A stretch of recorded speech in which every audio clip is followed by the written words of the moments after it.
Hello বন্ধুরা, শুভ সকাল। আশা করি সকলে ভালো আছো এবং আমিও খুব ভালো আছি। সকাল সকাল চলে রান্নাঘরে যে চা হয়েছে কিনা এটা দেখতে। চা হয়ে যাওয়ার পরে চা খেয়ে আমি কিন্তু চলে আসি দোকানে। দোকানে এসে কিন্তু হাতে পেয়ে যায় কিছু জেরক্স এবং কিছু ছবির কাজ এবং কিছু প্রিন্ট আউটের। সেই সমস্ত কাজগুলো সারতেই কিন্তু আমি আমার চ্যানেলটিকে একটু খুলেই দেখি যে চ্যানেলের ঠিক কী অবস্থা। চ্যানেলটিকে খুলে দেখি যে 2.5 বছরে মাত্র 1409টা সাবস্ক্রাইবার হয়েছে।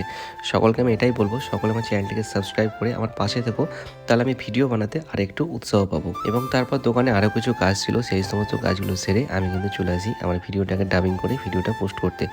ভিডিও পোস্ট হয়ে যায়, তারপর কিন্তু এই যে হয়ে যায় বিকেলবেলা আবারও দোকান খুলে দোকানে কাজকর্ম করছিলাম। তার পাশাপাশি দোকানের বাইরে গিয়ে আমি এটাই ভাবছিলাম যে এই বছর আমি কী এমন পাপ করেছি যে আমার সাথে ঠিক এরকমটা হচ্ছে। মানে এত টাকার লস, সেটা তোমাদের কী বলবো। মানে আমি বিজনেস করছি প্রায় 12-13 বছর ধরে, কোনো দিন আমার সাথে এরকমটা হয়নি যে একসঙ্গে এত কিছুর ক্ষয়ক্ষতি। কী আর করা যাবে বলো, এই সমস্ত পরিস্থিতিকে মেনে নিয়ে আবারও ব্যবসার পথে কিন্তু এগিয়ে চলতে হবে। তো চলো বন্ধুরা, সন্ধ্যাবেলা দোকানে কিছু কাজকর্ম সেরে আজকে এই ভিডিওটা আমি এখানেই এন্ড করলাম।